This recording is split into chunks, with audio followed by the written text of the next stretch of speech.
the starlings. Sturnus vulgaris, drodwy, drodwns, adar of eira, or snowbirds in Welsh.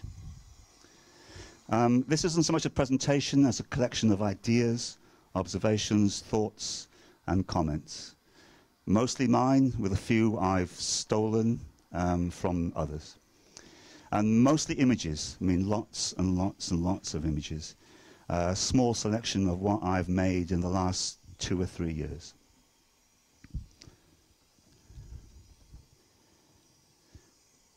I'm not an ornithologist, I'm not a wildlife photographer, I'm not a trained photographer.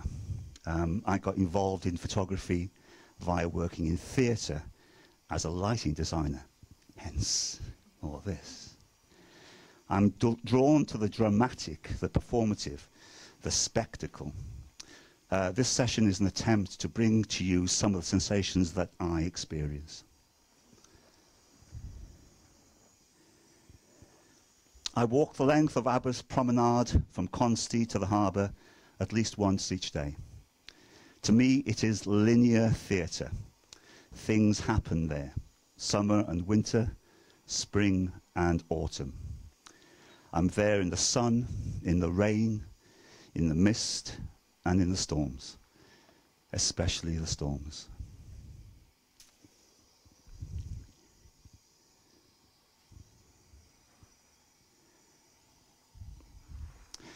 The seaside is a liminal place between land and sea, constantly being negotiated by the elements, earth and water.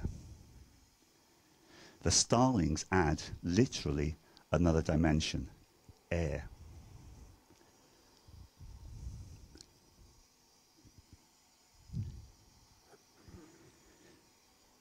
Each year, a few weeks before the clocks go back in October, the birds start to return from the summer breeding grounds in Scandinavia.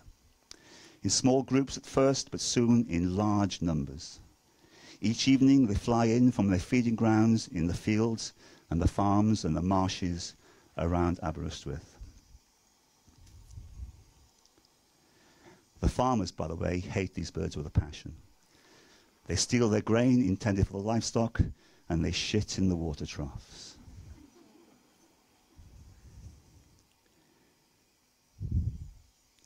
The most striking manifestation of the starling's behaviour is, of course, the murmurations, the balletic swooping and swirling that they perform in the sky above the town and the pier.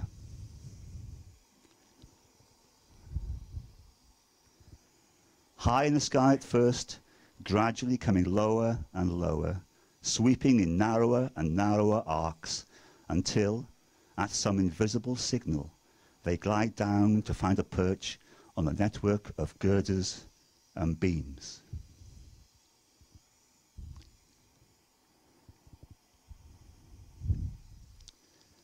Why do they do this? Your guess is as good as mine. Grouping together offers safety in numbers. Predators, such as peregrine falcons, find it hard to target one bird in the middle of a hypnotizing flock of tens of thousands. The most mesmerizing shapes, in fact, are actually created when there are falcons on the lookout for a meal.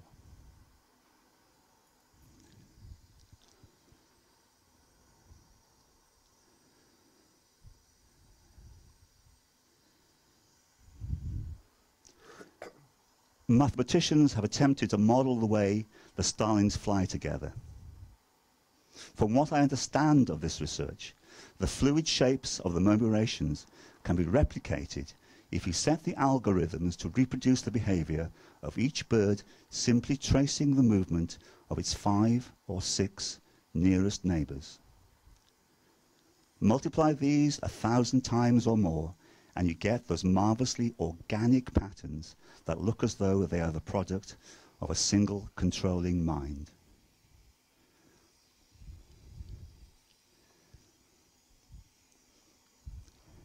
There's a whole PhD project going begging here. So much to research, so little that we understand.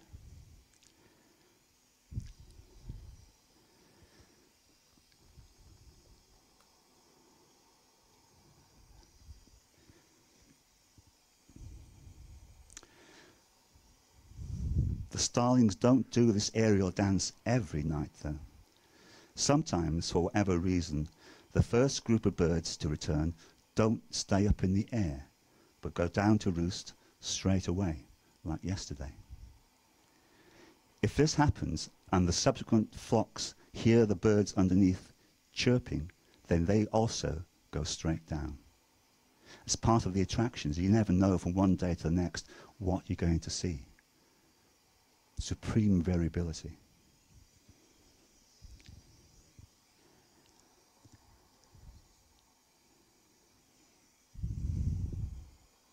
The birds are silent as they fly.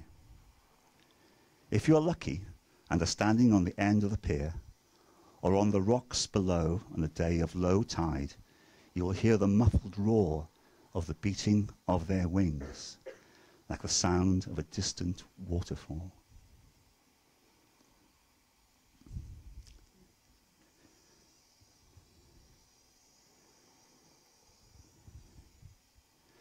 Walking along the promenade this week in the cold sunshine, it suddenly occurred to me, and this may be startlingly obvious to you, that the murmuration of the starlings is actually a reference to this sound, the murmur of their myriad wings.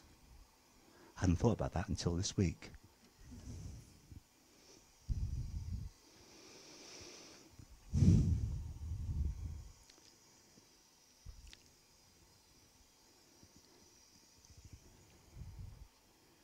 Once they are under the pier, however, is a different story. The chirping is raucous and cacophonous and persistent. This is the sound you're hearing now, mingled with a lapping of the waves, recorded standing underneath the pier and not actually being crapped on that much.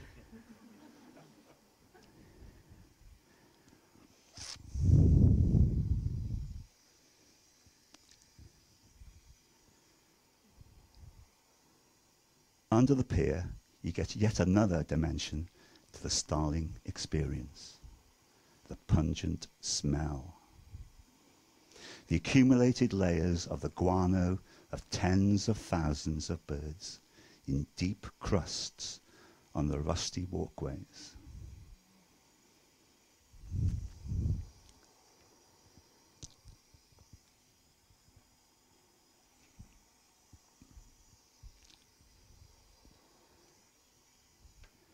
When I'm walking along a promenade in the dark at 9 or 10 o'clock at night, long after the birds have settled, this cacophony continues.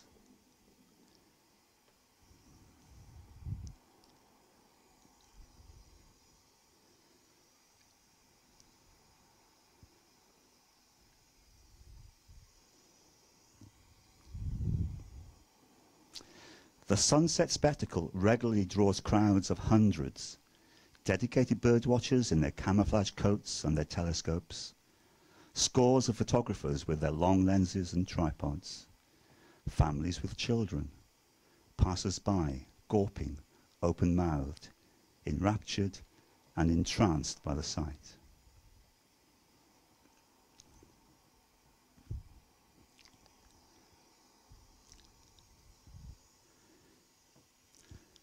Aberystwyth is one of only a handful of urban roosts in the UK, places where you can get up close to the birds. Mostly the roosts are in marshes and forests. Brighton and Blackpool piers also have their starlings. The birds seem to have an affinity for seaside piers, safe from predators and, perhaps, echoing the trunks and branches of woodlands.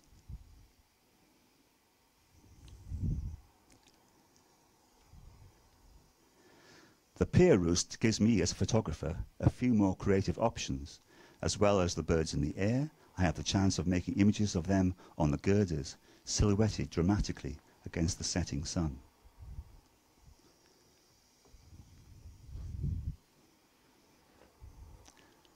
Come to the pier in the morning, half an hour before dawn, and you have the place to yourself. As you approach, again you'll hear the chirping, increasing in volume as more and more of the birds wake and prepare to leave. Then, at around daybreak, there'll be a momentary lull, a beat. And they explode out of their roost, 3, 4, 5 pulses of birds emerging like rivers in the sky, flying out to once again spend the day in the fields. Is it the same group of birds going to the same fields each day? Do they share information in their overnight roost?